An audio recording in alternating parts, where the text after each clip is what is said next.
지구상에 200개가 넘는 나라가 있지만 배를 만들 수 있는 나라는 단 3곳뿐입니다. 한국, 중국, 일본이죠. 한때 세계 바다를 지배했던 영국도 사라졌고 정밀 기계의 본고장 독일도 없고 2차 대전 때 하루에 배 한 척씩 찍어냈던 미국조차 이 시장에서 완전히 손을 뗐거든요. 프랑스, 이탈리아, 스페인까지 전부 포기했는데 많은 사람들은 아시아 인건비가 싸서 그렇다고 생각하지만 이건 완전히 틀린 얘기입니다. 왜 세계를 호령했던 강대국들이 모두 떠났고 왜 이 세 나라만 살아남았는지 그 진짜 이유를 오늘 파헤쳐 보겠습니다. 많은 분들이 착각하는 게 있어요. 아시아가 인건비 싸니까 배도 싸게 만든다는 건데 실제로는 배 한 척 만드는데 인건비는 고작 5%에서 7% 정도밖에 안 됩니다. 나머지 대부분은 엔진, 프로펠러, 각종 항해 장비 같은 부품값이거든요. 게다가 조선소가 배 한 척 팔아서 남기는 돈이 전체 가격의 10%도 안 되는데 2,700억짜리 배를 3년 동안 만들어서 실제로 손에 쥐는 게 200억도 안 된다는 겁니다. 이렇게 박리담에도 아닌 장사를 대체 누가 하고 싶겠어요. 그런데도 왜 이 세 나라만 남았는지 그 이야기를 지금부터 시작해 볼게요. 영국 얘기부터 해야 하는데요. 19세기 말부터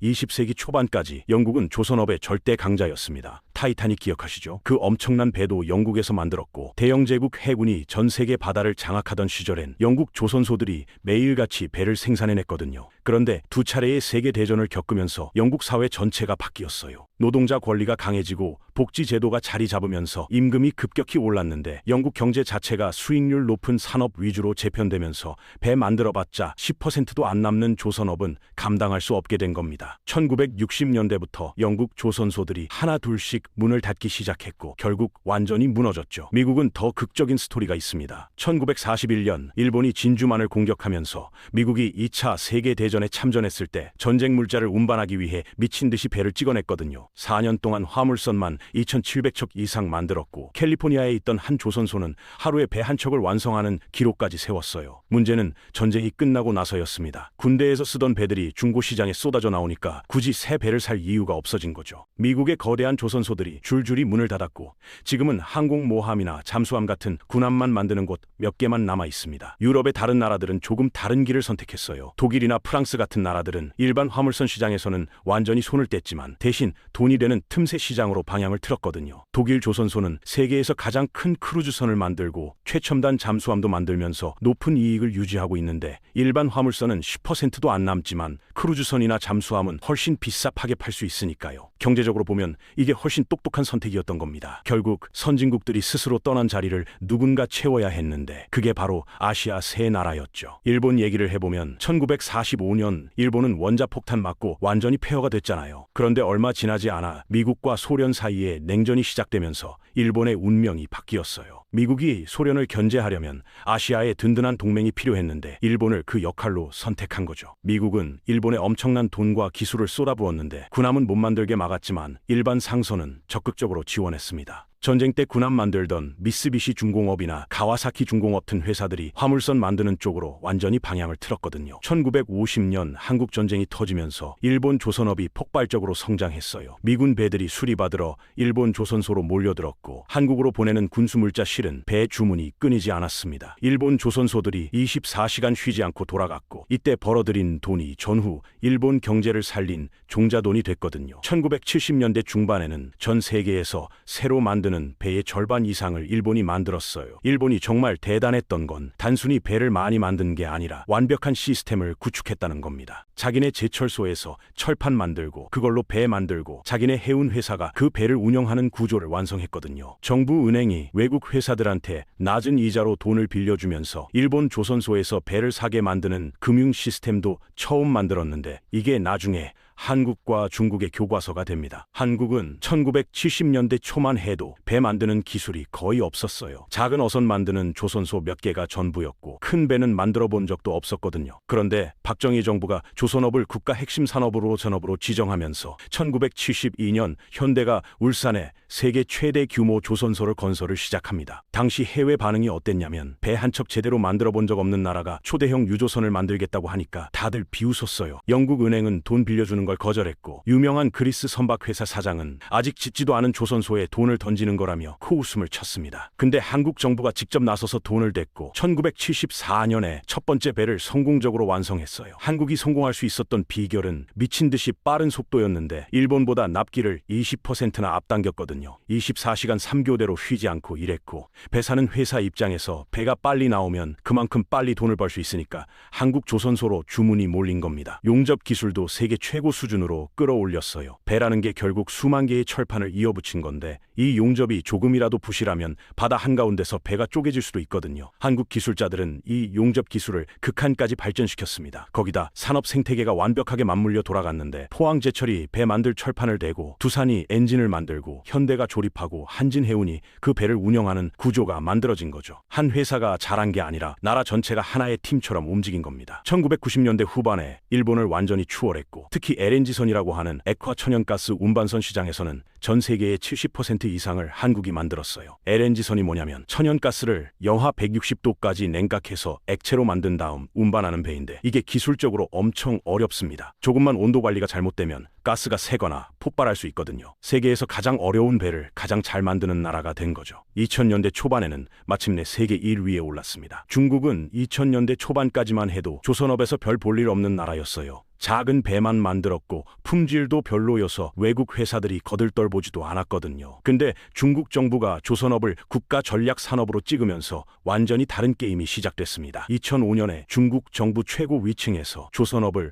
외화벌이, 일자리 창출, 기술 발전, 군사력 강화를 동시에 달성할 수 있는 핵심 산업으로 지정했어요. 여기저기 흩어져 있던 국영 조선소들을 두 개의 거대한 회사로 합쳤는데 이 두 회사가 각각 수백 개의 자회사를 거느린 조선업 제국이 됐습니다. 정부가 쏟아부은 돈이 상상을 초월해요. 국책은행들이 조선소한테도 낮은 이자로 돈을 빌려주고 배 사는 회사한테도 빌려줬습니다. 중국 국영 해운 회사들한테는 무조건 중국 조선소에서 배를 사라고 지시했고 지방 정부들도 경쟁적으로 조선소 부지를 제공하고 세금을 깎아줬어요. 이건 회사들끼리의 경쟁이 아니라 국가가 직접 뛰어든 전쟁이었습니다. 중국은 세계에서 가장 큰 조선소들을 새로 지었는데 한 해에 수백만 톤 규모의 배를 찍어낼 수 있는 엄청난 규모였거든요. 기술 격차도 빠르게 좁혔어요. 처음에는 단순한 화물선만 만들던 중국 조선소들이 이제는 LNG선이랑 초대형 컨테이너선까지 만들기 시작했습니다. 한국이랑 일본에서 경력 쌓은 기술자들을 고액 연봉으로 스카우트하고 유럽 설계 회사들이랑 기술 제휴를 맺으면서 빠르게 배워나갔거든요. 2016년에 한국을 추월했고 지금은 전 세계 시장의 40% 가까이를 차지하고 있어요. 중국의 조선업은 민간 회사들끼리 경쟁해서 성장한 게 아니라 국가가 모든 위험을 떠안고 장기적인 관점에서 시장을 장악하는 전략이었고 그 전략이 성공한 겁니다. 여기서 핵심적인 얘기를 해야 하는데 조선업은 사실 배 만드는 기술보다 돈이 더 중요한 산업이에요. 쉽게 설명해 볼게요. 큰 배 한 척 가격이 2,007억 원이 넘는데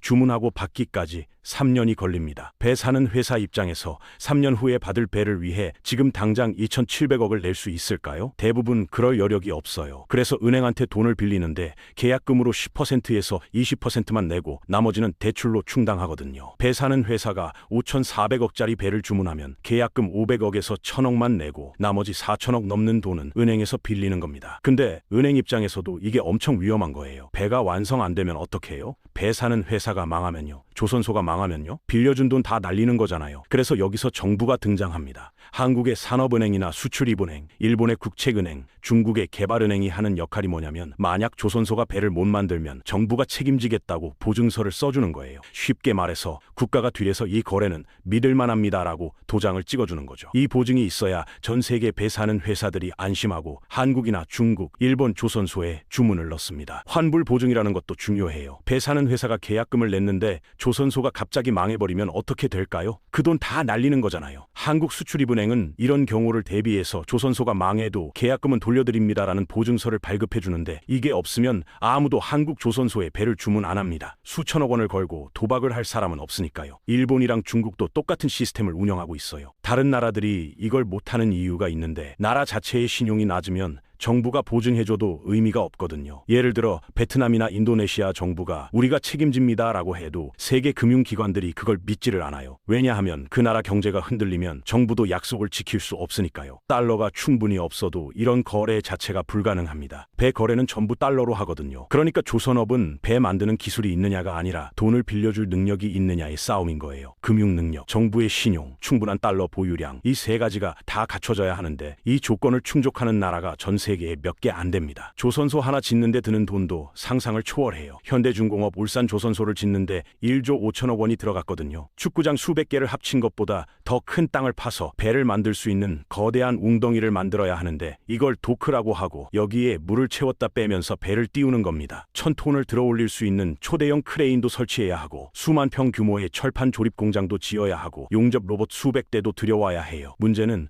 주문이 없어도 비용이 계속 나간다는 거예요. 도크를 관리하는 비용, 크레인을 정비하는 비용, 수천 명 숙련 기술자들 월급이 배를 안 만들어도 매달 빠져나갑니다. 2008년에 전 세계 금융위기가 터졌을 때 주문이 뚝 끊겼거든요. 세계 경제가 흔들리니까 물건을 나를 배도 필요 없어진 거죠. 이때 많은 조선소가 망했어요. 한국에서도 STX 조선해양이라는 큰 회사가 무너졌고 중국에서도 수십 개 조선소가 문을 닫았습니다. 그런데도 세 나라만 버틸 수 있었던 이유가 있어요. 일단 자기 나라 해운 회사들이 기본적인 물량을 보장해 줍니다. 중국의 코스코, 일본의 NYK라인, 한국의 HMM 같은 큰 해운 회사들이 자기 나라 조선소에서 배를 사주거든요. 경기가 아무리 나빠도 이 기본 물량은 유지돼요. 그리고 경기가 정말 어려워지면 정부가 직접 나서서 돈을 지원하고 구조조정을 도와줍니다. 조선소가 망하게 놔두지 않는 거죠. 규모의 경제도 중요한데 똑같은 배를 한 척만 만들면 비용이 많이 들지만 10척, 20척 만들면 한 척당 비용이 계속 줄어들거든요. 설계도 한번 만들어 놓으면 계속 쓸 수 있고 부품도 대량으로 사면 싸게 살 수 있고 기술자들도 똑같은 배를 반복해서 만들면 더 빨리 만들 수 있으니까요. 한국, 중국, 일본 조선소들은 이미 수십 년간 이런 경험을 쌓아왔기 때문에 다른 나라들이 따라오기가 거의 불가능합니다. 새로운 나라가 조선업에 뛰어들려면 최소 10년 이상 실적을 쌓아야 해요. 배 사는 회사 입장에서 생각해보세요. 2,700억짜리 배를 주문하는데 배 만들어 본 적 없는 조선소한테 맡기겠어요? 3년 후에 배가 제대로 안 나오면 그 돈 다 날리는 건데요. 그래서 전 세계 배 사는 회사들은 검증된 조선소에서만 배를 주문합니다. 베트남이 조선업에 도전하고 있지만 아직 작은 배만 만들고 있고 인도 조선소들도 세계 시장에서 경쟁할 수준이 안 돼요. 한번 자리 잡은 나라들은 계속 주문을 받고 새로 들어오려는 나라들은 기회조차 얻기 어려운 구조인 겁니다. 재미있는 사실이 하나 있어요. 조선업에서 진짜 돈을 버는 건 따로 있다는 거예요. 아까 배 가격의 80%가 부품값이라고 했잖아요. 그 부품을 만드는 회사들이 진짜 돈을 법니다. 독일의 MAN이라는 회사가 만드는 선박용 엔진 하나 가격이 500억에서 650억 원이에요. 엔진 하나가 작은 배 한 척 값입니다. 이 회사는 엔진 하나 만드는 데 드는 비용이 205억 원 정도인데 600억에 파니까 350억 원을 남기는 거예요. 남는 돈 비율이 %가 넘습니다. 핀란드의 바르질라라는 회사는 프로펠러랑 배를 움직이는 추진 시스템을 만드는데 이것도 개당 수십억에서 100억 원이 넘어요. 노르웨이의 콩스베르그는 배가 알아서 움직이게 해주는 자동 항해 시스템을 만들고 스위스의 ABB는 배의 전기 시스템을 만듭니다. 이 회사들은 배를 직접 만들지 않지만 배 만드는 조선소보다 훨씬 많이 벌어요. 유럽 국가들이 선택한 전략이 바로 이거예요. 힘들게 배를 조립하는 건 아시아한테 맡기고 자기들은 비싸게 팔 수 있는 핵심 부품 시장을 장악한 거죠. 독일은 엔진과 터빈을 만들고 프랑스는 LNG선에 들어가는 특수 저장 탱크 기술을 가지고 있고 네덜란드는 해양 플랜트 설계를 하고 노르웨이는 추진 시스템을 독점하고 있어요. 배 한 척당 수백억 원어치 부품을 팔면서 엄청난 이익을 남깁니다. 배를 직접 만드는 나라보다 핵심 부품을 쥐고 있는 나라가 더 부유한 구조인 거예요. 유럽 국가들은 조선업이 남는 장사가 아니라는 걸 일찍 깨닫고 더 현명한 선택을 한 겁니다. 그럼 한국이랑 중국, 일본은 왜 이 힘든 산업을 계속하는 걸까요? 여기서 국가의 의지 얘기를 안 할 수가 없어요. 솔직히 경제적으로만 따지면 조선업을 할 이유가 별로 없거든요. 남는 돈이 10%도 안 되고 경기가 나빠지면 몇 년씩 적자를 봐야 하고 조선소 유지비만 한 해에 수천억 원이 들어요. 수만 명의 기술자를 계속 고용해야 하고 최신 설비로 계속 업그레이드해야 합니다. 실제로 대부분의 선진국들이 내린 결론이 이거예요. 이거 할 이유가 없다는 거죠. 프랑스는 1980년대에 조선업에서 완전히 손을 뗐고 영국은 일반 상선 만드는 건 포기하고 군함만 최소한으로 유지하고 있어요. 미국도 해군용 배만 만들고 민간 선박은 안 만들거든요. 독일 조선소 직원 수는 2만 명도 안 되고 대부분 크루즈선이나 특수 선박만 만듭니다. 경제적 효율성만 보면 이 나라들의 선택이 완전히 맞아요. 그런데 일본, 한국, 중국은 정반대의 선택을 했습니다. 일본은 조선업을 바다를 통해 먹고 사는 나라로서의 정체성으로 봤어요. 한국은 수출로 먹고 사는 나라의 핵심 동력으로 삼았고요. 중국은 바다로 세계를 장악하겠다는 전략의 중심축으로 규정했습니다. 이 세 나라에게 조선업은 단순히 배 만드는 산업이 아니에요. 철강, 기계, 전자, 화학이 전부 연결된 종합 제조업의 상징이고 전 세계 물류 네트워크를 장악하는 수단이며 해군력을 키우는 기반입니다. 군함도 결국 배잖아요. 민간 선박을 잘 만드는 나라가 군함도 잘 만들 수 있는 거예요. 이 세 나라의 정부는 40년에서 50년간 조선업을 한 번도 포기하지 않았어요. 경기가 나빠져도 적자가 나도 정부가 직접 나서서 돈을 지원하고 기술 개발에 투자하고 인력을 양성했습니다. 힘들고 어려워도 이 산업만은 절대 놓겠다는 의지가 있었기 때문에 끝까지 버틸 수 있었던 거예요. 조선업이 세 나라만의 게임이 된 마지막 이유는 바로 이 버티겠다는 의지, 그리고 그 의지를 수십 년간 유지할 수 있는 국가 시스템입니다. 지금 조선업은 새로운 시대로 접어들고 있어요. 환경 문제 때문에 배도 친환경으로 바뀌어야 하거든요. 기름 대신 암모니아나 메탄올을 연료로 쓰는 배, 사람이 조종하지 않아도 알아서 움직이는 자유운항 선박, 전기로 움직이는 배 같은 새로운 기술들이 나오고 있습니다. 여기서도 세 나라가 각자의 강점을 살려서 경쟁하고 있어요. 한국은 세계에서 가장 만들기 어려운 LNG선과 해양 플랜트에서 여전히 압도적인 기술력을 유지하고 있고, 중국은 대량 생산이 필요한 컨테이너선 시장을 장악하고 있습니다. 일본은 암모니아 연료 선박 같은 미래 기술에 집중하고 있고요. 결론은 분명합니다. 조선업은 누가 싸게 만드느냐의 게임이 아니에요. 수조 원대의 돈을 빌려줄 수 있는 금융 능력, 철강과 기계 산업이 뒷받침되는 제조업 기반, 수천억 달러의 달러 보유량, 수십 년간 흔들리지 않는 정부 정책, 세계 최대 규모의 조선소, 전 세계 바다를 연결하는 해운 네트워크, 이 모든 것이 동시에 갖춰져야 하는 복합적인 게임이에요. 이 조건을 전부 만족하는 나라는 전 세계에 거의 없습니다. 그래서 지금도 앞으로도 이 시장은 한국, 중국, 일본 세 나라만의 영역으로 남을 겁니다. 배 만드는 건 단순히 철판 붙이는 일이 아니에요. 한 나라의 금융 능력, 기술력, 외교력, 해운 네트워크, 군사력까지 전부 동원되는 종합 국력 싸움입니다. 이 싸움에서 끝까지 버틸 수 있는 나라는 많지 않아요. 그래서 일본, 한국, 중국 세 나라만 남았고 앞으로도 계속 그럴 겁니다.